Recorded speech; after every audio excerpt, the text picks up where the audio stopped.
the examples and for the problems, for the issues that we have, and for the question that you raised, what's next? First of all, I wanted to ask you about the specific initiatives that you mentioned, for example, about empowering women. Maybe you could say, list the areas which were not previously dominated by women, but then received all of a sudden a lot of applications, as you have said. In other words, what are the specific fields women have started working in agriculture? Well, I think that what is, I mean, women are often obviously related a lot on the social, social sciences, social respect, and which is obviously really important. But nevertheless, women in technology is probably something that we still need to work on. I mean, when we talk about younger generation, we should certainly make sure that, for example, through the EU projects like STEM, to make sure that they are actually able to have access to tech. But we indeed see more and more women also in a technology, heading like technology companies or initiatives. I think we still need to continue to encourage it, but that is definitely something that we are very happy about.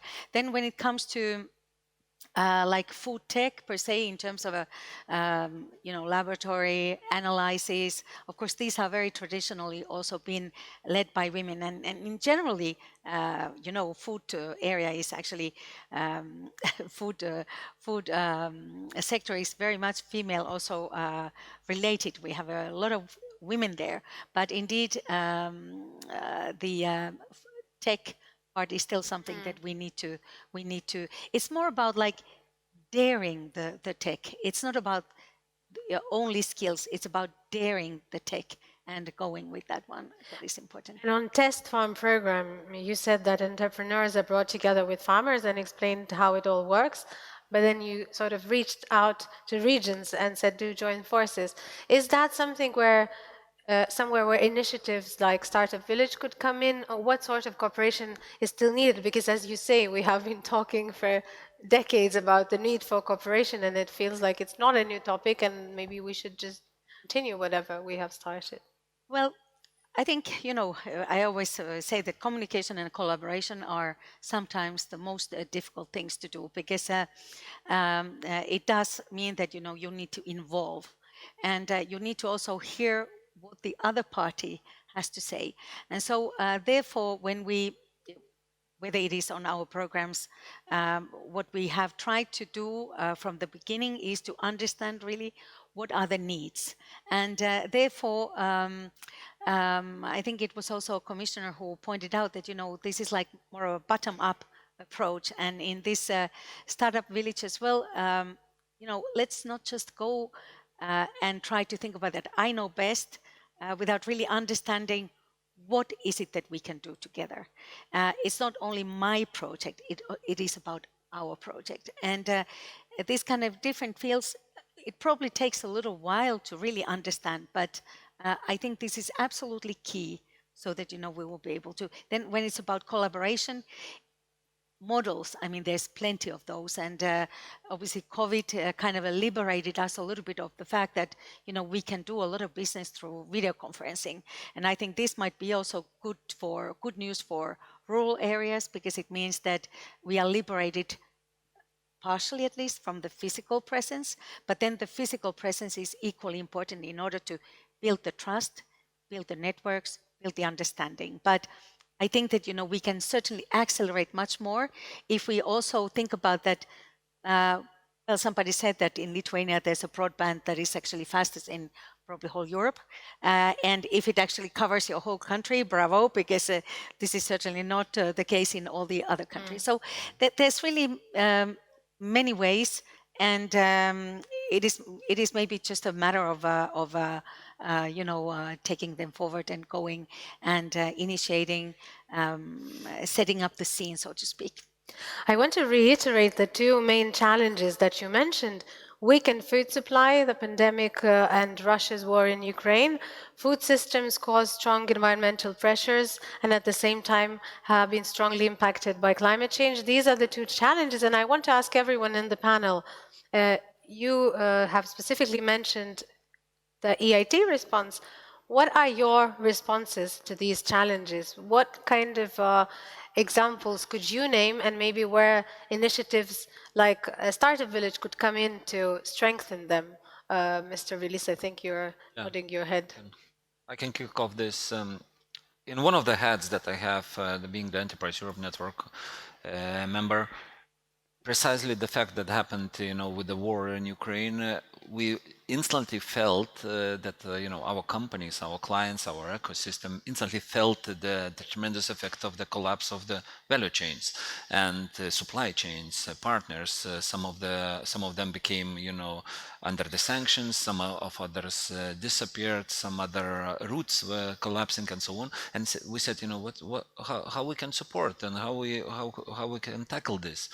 And one of the fast response was related to the knowledge, because definitely globally there are so many alternatives, so many solutions, and so many providers, partners all over the world, but we just don't know about that.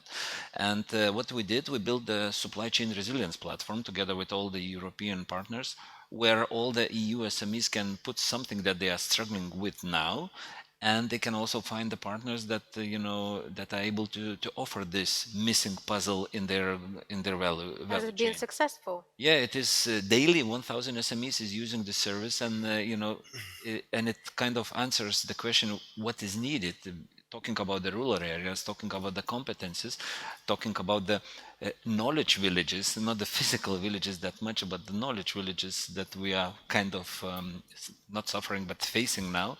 That we need some right tools, approaches, and the practices that enables us to work together. And it's not only the regular catalog, yellow pages, Google searchers. That's not enough anymore, and we need to come up with some other ways to interact, to forget the boundaries, to forget the different language barriers, but to come up with the ways to interact. And that platform daily solves the issues with the supply chains, challenges of the companies in EU. Would you say the most common issues that you notice via those supply chains, what are they? The materials, the missing supplies for some particular sector, being it a metal, energy, some specific chemicals, semiconductors, and so on.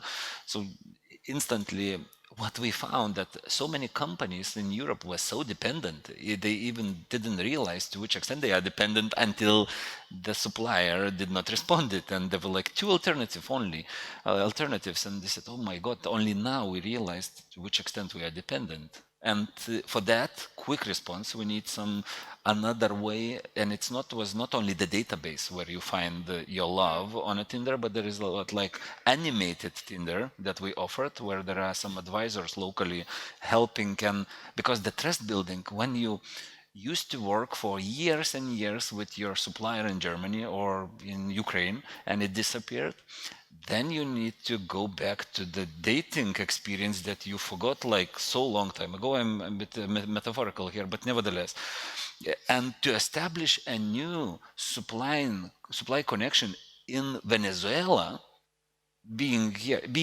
even open for the globalization, but still it's a bit of a risk-taking and uncertainty related affair.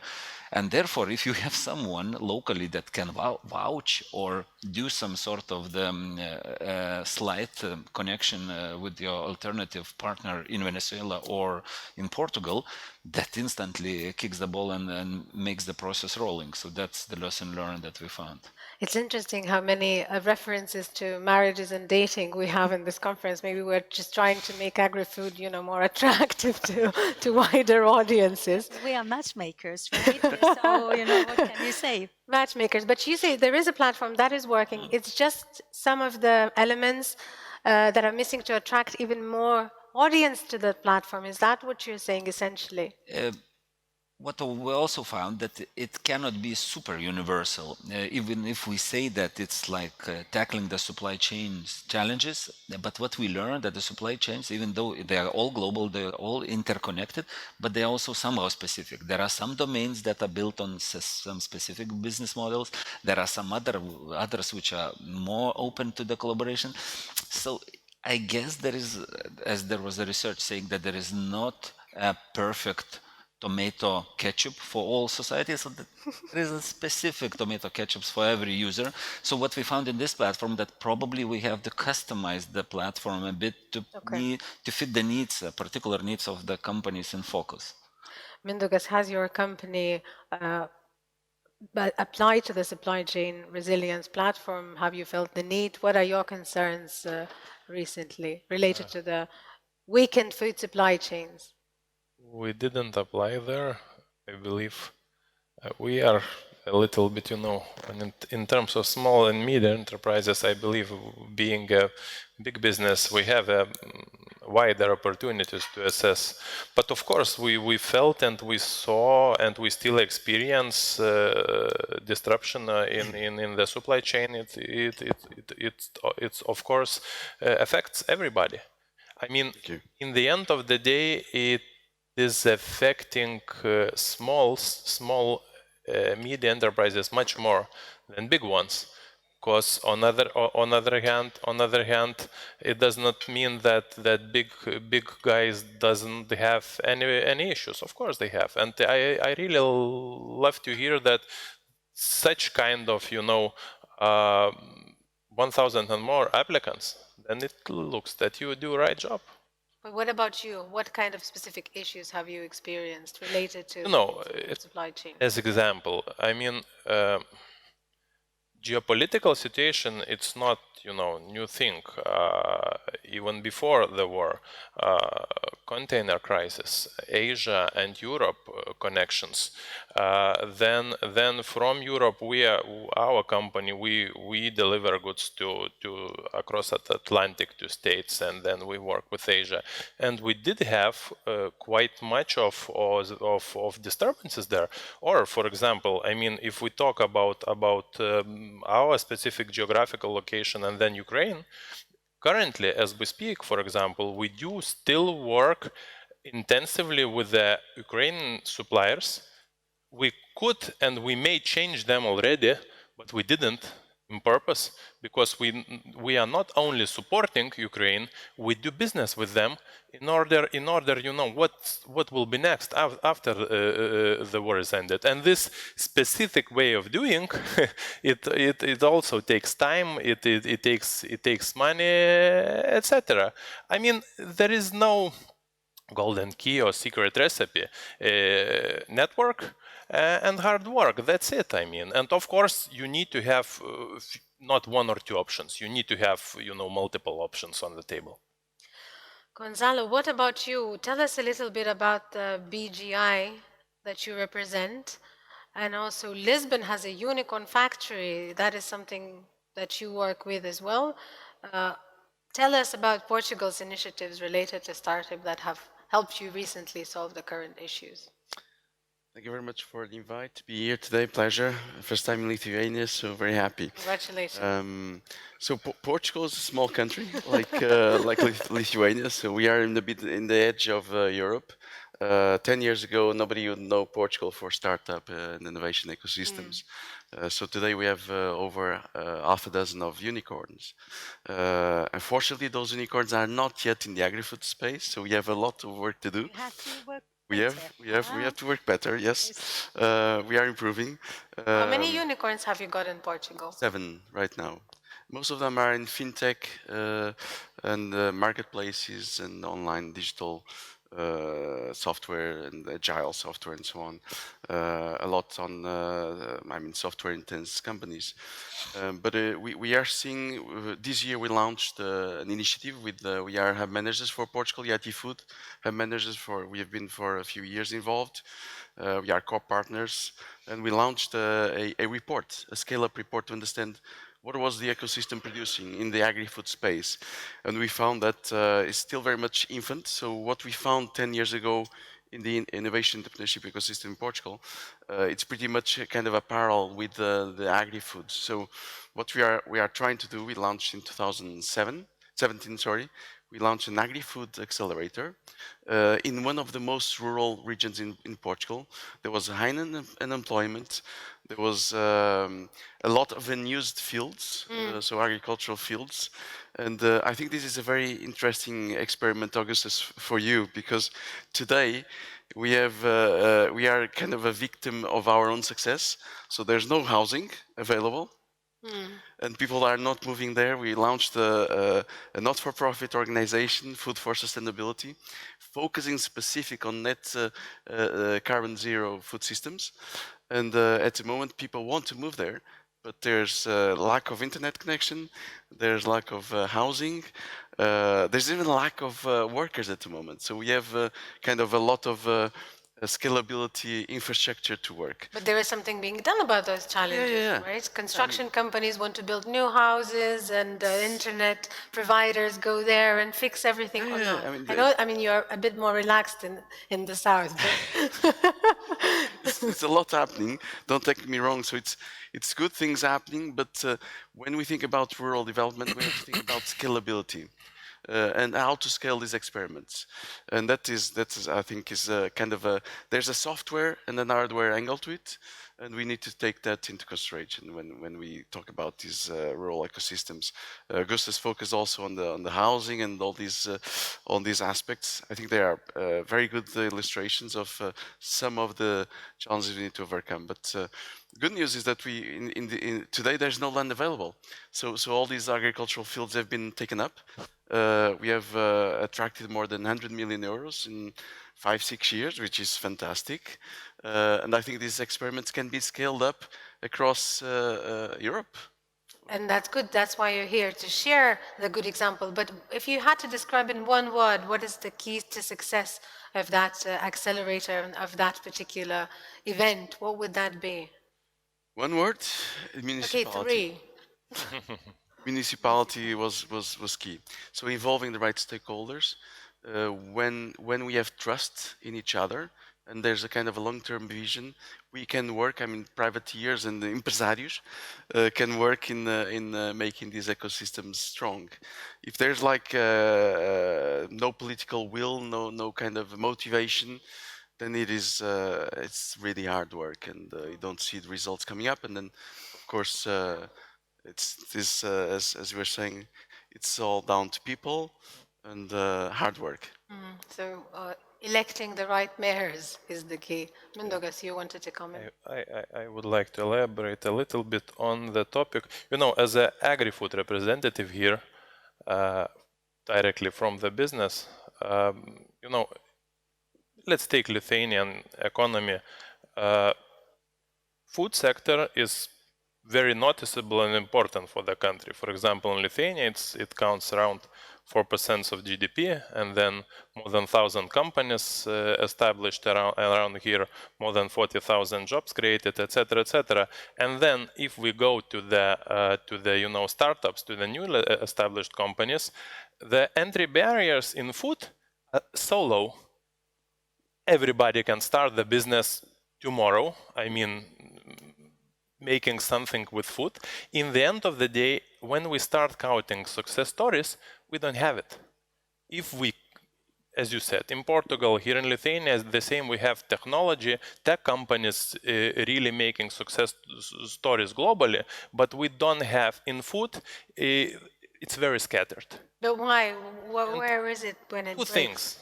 Two simple things. One is the knowledge, and this is, I believe, one of the missions and the possibilities for the startup village. The knowledge generally, how to start, what to do, and then another story which is more difficult and will take more time, elaborating on your example, it's infrastructure. I mean, if we take food safety, which you mentioned, which is the key in the end of the day, then the veterinary requirements for any small entrepreneur or the big company should be the same, because food must be safe. On the other hand, how you will be growing your business from the little to some, sustainably to noticeable amounts, you need warehousing, you need software, you need hardware. In the end of the day, you need to ensure a logistic chain that from your countryside, products would be delivered to the cities, and independently, one by one, those little small companies, they will not manage. So two things: knowledge and then infrastructure. Infrastructure in specific regions must be built. I mean, talking about also about labs or specific small-scale production established, so people can gather and then they start. But shouldn't it be vice versa? You first have startups, and you have a startup accelerator, and then you get people moving to the region, and then this is when you build infrastructure, or not? Well, but we have people, we have initiatives. We don't fuel them enough so they grow and bloom. That's the question in my understanding.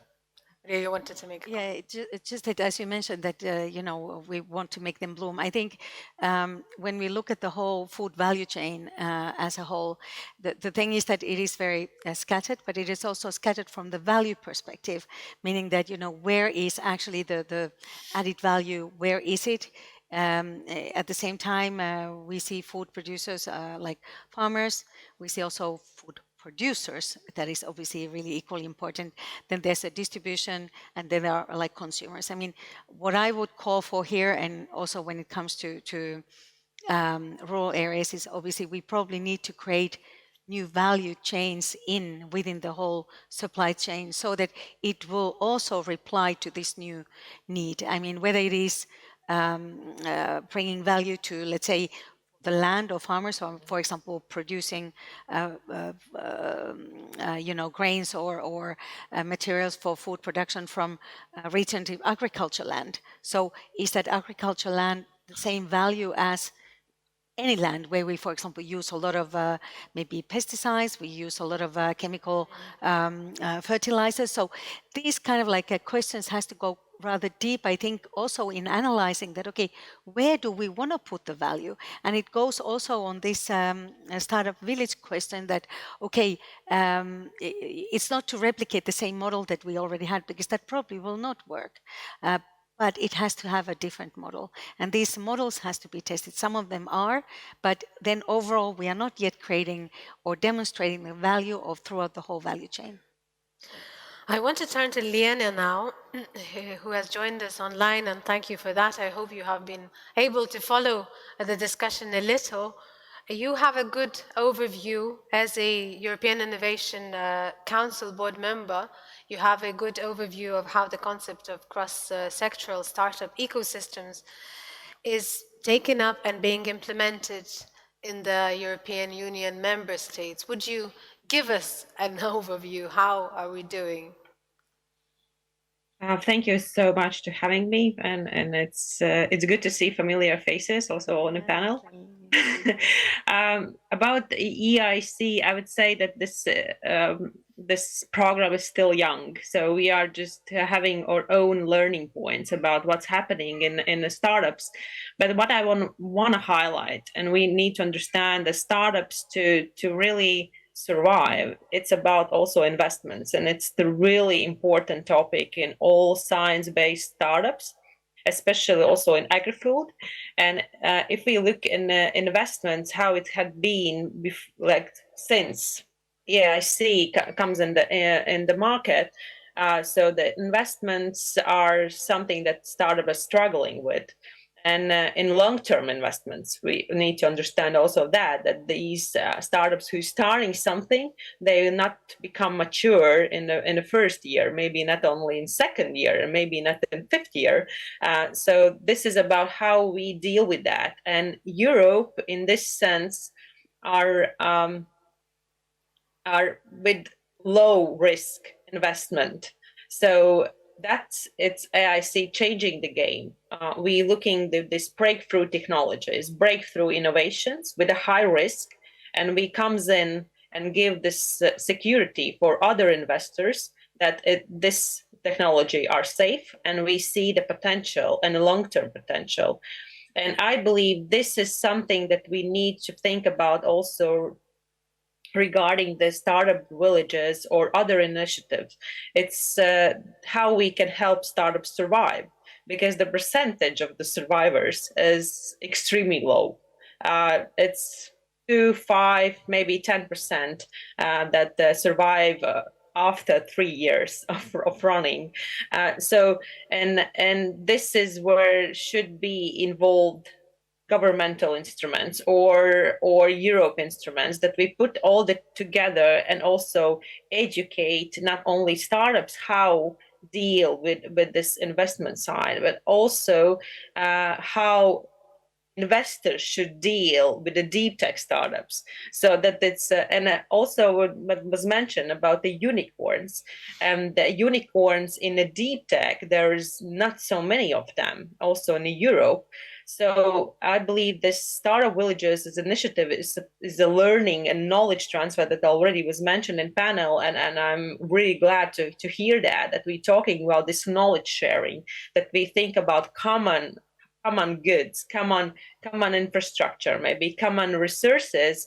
Also, as one of the resources is the knowledge, right? So that we sharing how to do the things in one another sector, how to survive, how to reach the clients, how to reach investors, etc.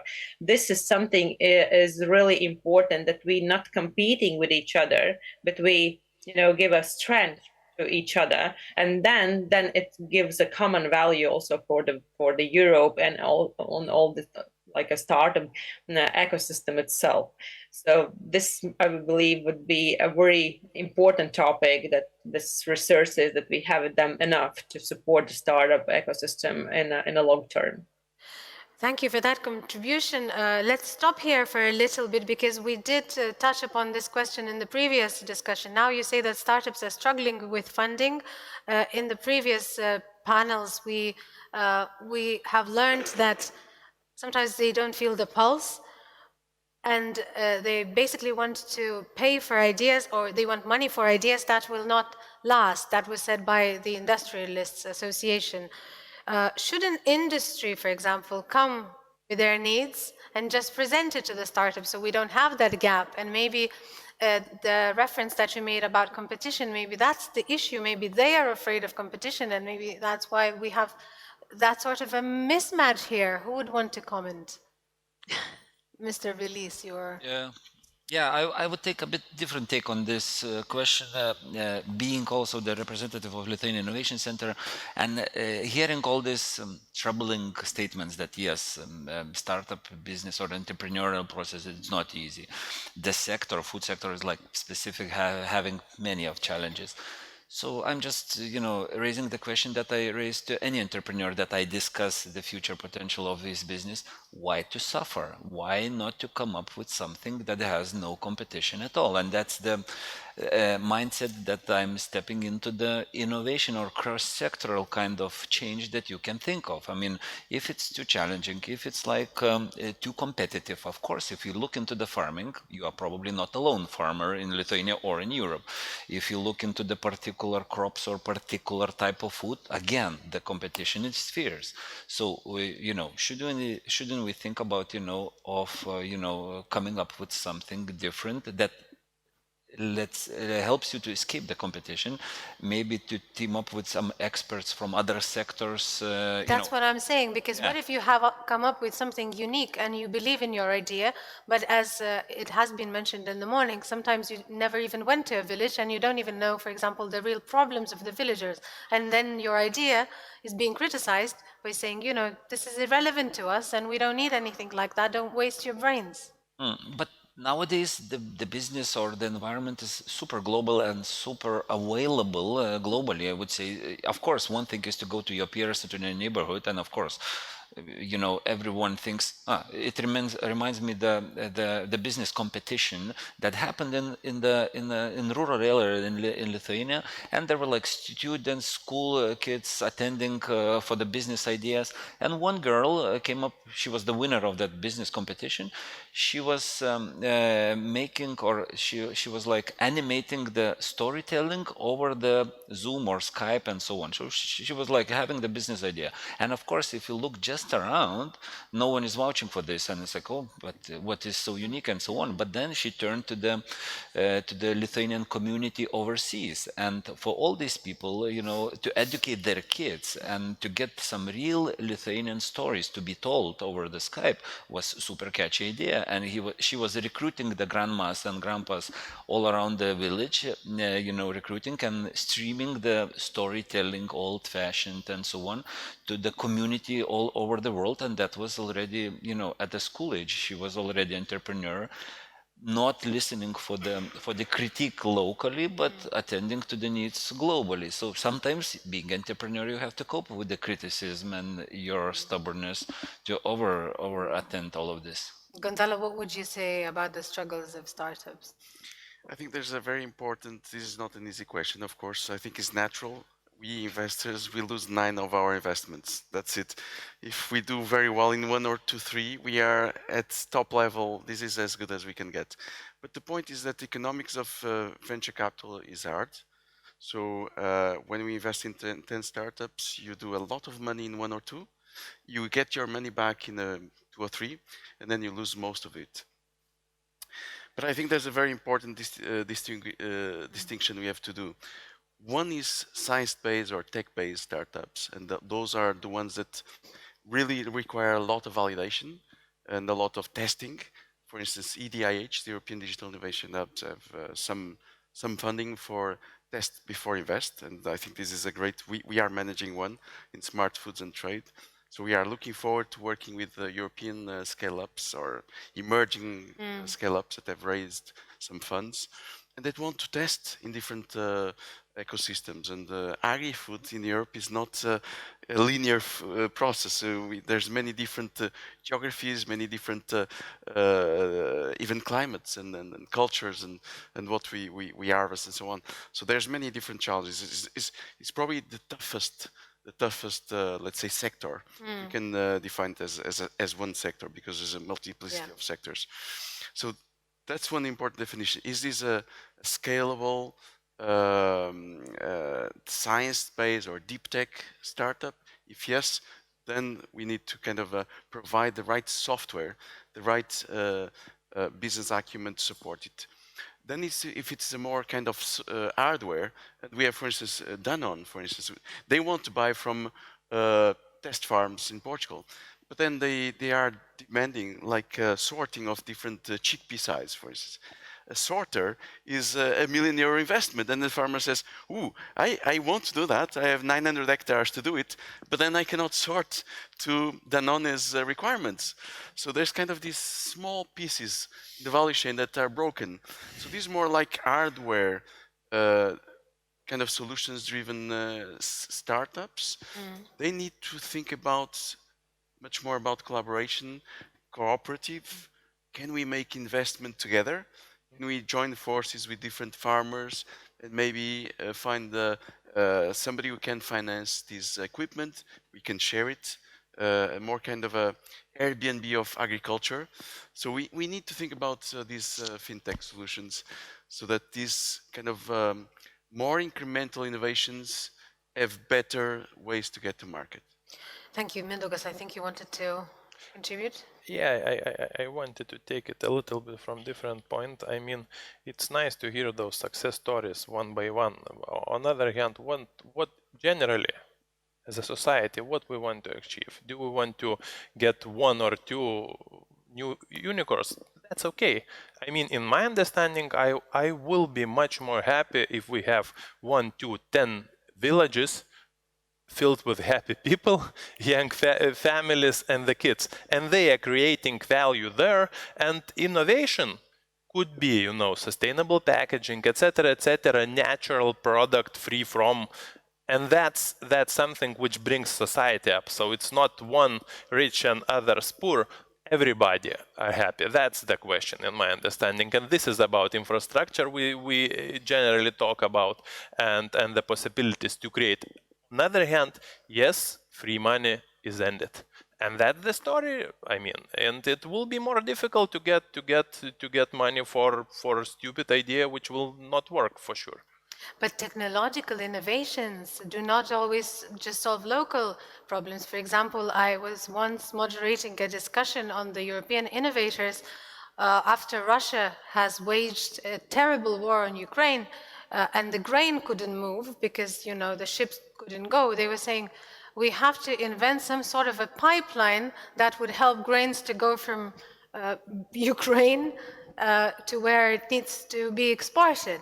And then this was the discussion where everybody was saying we need some sort of a bigger collaboration where ideas could be joined together, and then this way a very, very big global problem could be solved. I don't know the development of that particular idea, but I'm just saying that, you know, it's not just local small issues that technological progress solves. Sometimes it can solve major issues, and this is where startups could help and intervene as well. But Maria, you wanted to comment. No, I think that I think you brought this question on really important thing is as well that, well, some of the issues that are there now today and has to be solved. I mean, they are really big, they are really huge, and indeed, the startup and entrepreneurship kind of skills are there probably really. You know, we need them. We need people who think differently. Actually, one thing that I simply was referring in following your comments there is that, is it so also that in startup area we don't actually talk so much about entrepreneurship? Is that we often talk about this kind of like invention tech idea, and maybe one thing that when we talk about particularly rural areas and maybe creating more kind of fundamental understanding that how could this startup area and tech focus, could it also lead us more to profound entrepreneurship? Because, you know, not many of the startuppers actually are entrepreneurs. I mean, and that's fine. They don't all have to be entrepreneurs, but it's not also something that is either developed that, well, can we actually do something on a longer term than simply sell indeed our fantastic tech with a lot of money? There's nothing wrong with that either, but there's maybe another way, another pathway for these startups and to build up something that is fundamentally indeed then creating even maybe longer term impact on the society and where people are living, because the basically the whole society is going to have a stronger impact from entrepreneurship. Let's turn to Liana for that, for the entrepreneurship. Would you agree that startups are missing and lacking entrepreneurship, and do you think that would solve a problem if they were more entrepreneurial? I would totally agree, because there's plenty of startups who are just living the startup life. So they are not thinking about the business itself. It's just a lifestyle to be a startup.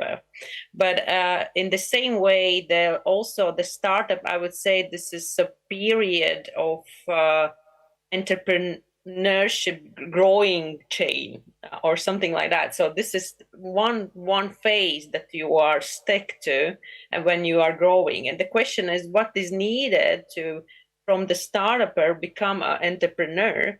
And there I totally agree that the knowledge of business entrepreneurship and the scale up, this is something that is missing. Because again, when I go back to my previous comment about investment, and I just understand, because investment itself, it gives understanding if the market is ready for it, if it understands this breakthrough technology or the innovation and can put there some credits in.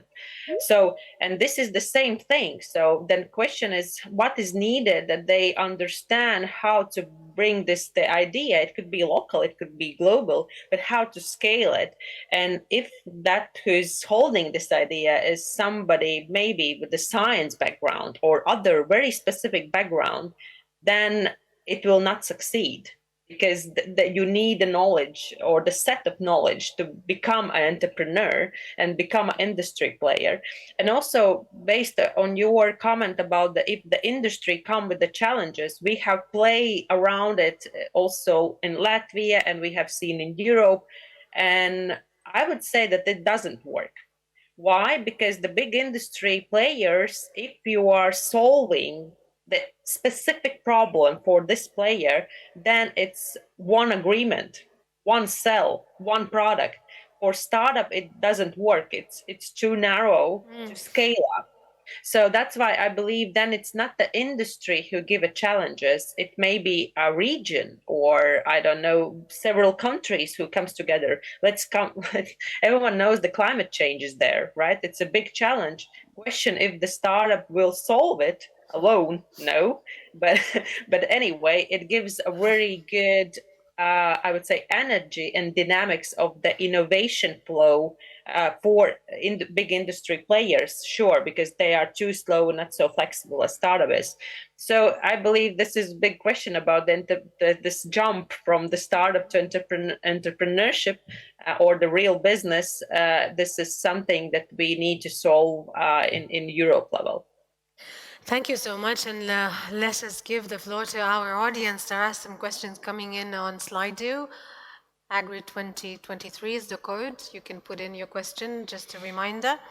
Hello everyone, thank you for this very interesting online event. Very rich exchanges from Lyon, France. This is, you know, everybody deserves a little praise, so we're happy to be on the right way. And there are questions now, I will join them. Compared to urban, rural, and area communities, compared to urban, rural area communities have very strong social cohesion. How can we benefit from this is one part of the question. And then part number two, what about gentrification as a result of making the villages cool and attractive? Will there be any measures in place to prevent displacement of locals? Mr. Willis. I would challenge this question with an opposite view that just this morning, when I had the meeting of European partners online, there were like 7 partners from all over the Europe. And I was getting into the shoes of this conference and this panel, and I asked, where are you come from? I mean, Germany, Italy, Spain, and so on. And basically, all of them, they were coming from very, very remote and rural areas, even though we have the action together, you know, internationally. And sometimes I feel that nowadays, being in the rural area, being in a village that kind of supposed to have the social cohesion very well expressed, but I also see the tendency that nowadays, as I already started to unravel this, the villages, the rural, the village concept goes into the knowledge level or some other level of understanding, because the physically all my partners, they are not well aware of the things you know, happening even in their village, because they are nuclear power nuclear physicist in that village, and he's like in other his knowledge village with other partners all over the world, not very well connected to his local village, even though he comes from very rural area. So sometimes it's an opposite. We do not have this very well connected rural area as we think of, and we kind of imagine that yes, everyone knows everything and so on. What we learned from other experience, being the European Digital Innovation Hub, what we see that, you know, we talk with one business in that area and he says, oh, I don't know how to automate my production. It seems such a big rocket science and so on. What are the practices? And we try to help. And what a surprise when we find in same village or in same area another company, maybe not from the same branch or domain, that might share the knowledge, but they don't know about each other being in the same village. So that's the happenings. And what we see, that the local animators, someone should be in the village, you know, making the village feast or a specific mode to interact, that, you know, the local community even gets better to know each other, because they still live in silos. Gonzalo, would you relate to that, and also the gentrification question, making villages cool and attractive? What has your experience been with the... I can share our experience in Daidaina Food Lab. So when we launched, we were very concerned about this, bringing all these techies and so on to a rural area who do destroy the fabric of society, which is a very resilient social structure. So the first thing we did was we launched a focus group. So we invited everyone to come to kind of open events like such as this, and we kind of did an exercise with them. What do you want for your region in 20 years' time? And most of them said, I want better paid jobs. I want my sons and daughters to work in the space. And then we kind of touched upon, you know, what's missing infrastructure, what we need, and so on. And there's lots of gaps or opportunities. Mary-Lisa, sorry. Thank you. Let's change Opportunities for improvement. But anyways, it's a process. And then of course the municipality got involved, and they have been doing a massive investments, but very targeted to what the population needs. A school system which is free for all from 0 to 100 years old people. And I think this touches a lot on the networking and the communication between.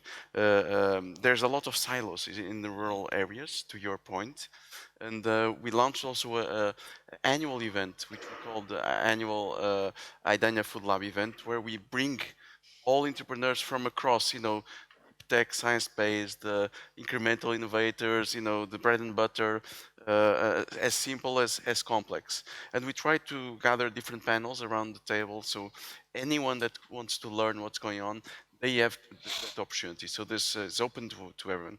So I think this, you know, there's so many complex, so many variables one has to manage, that nobody has the answers. But you know, I think we are on the right process. Just a final comment on the investment community and startups and so on.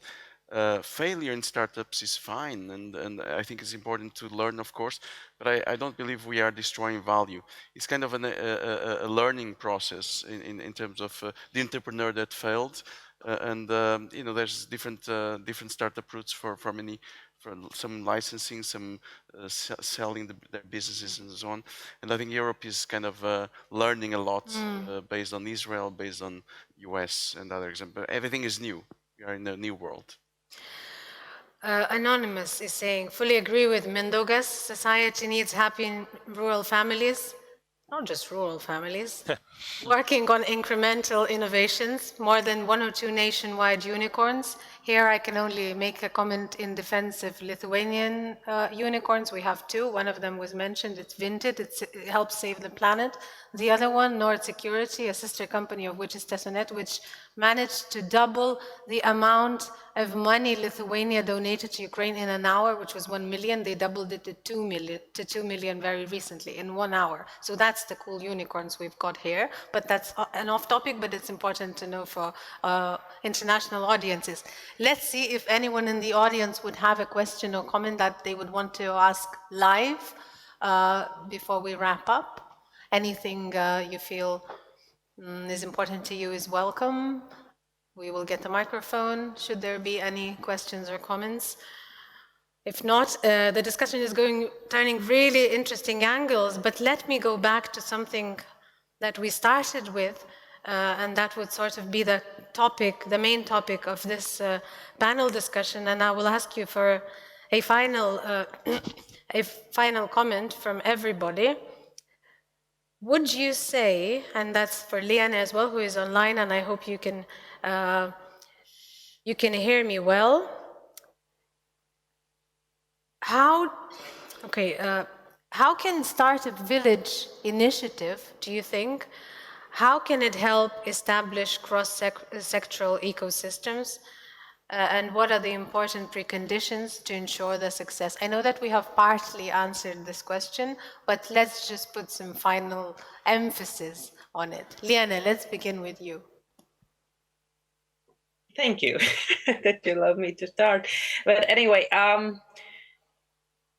again, colleagues already said that there's, I believe, no golden key or a very unique recipe, but I think this village should have this model. Let's call it a model.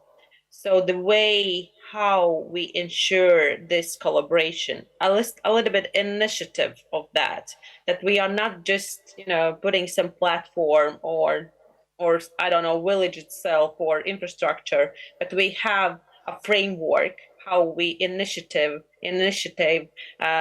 such kind of collaboration between the cross-sectoral players. This is one. And other thing, I believe there should be a high ambition and challenge what we give there by saying, if you will be part of it, you will be also solve this or that kind of issue and problem, maybe globally.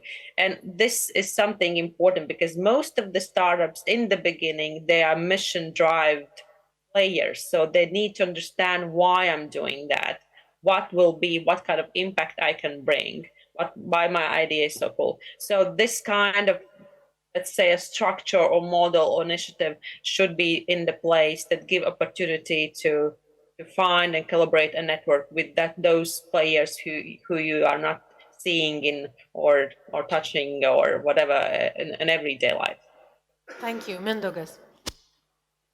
I think I already said it's very few things. One is learning and the knowledge.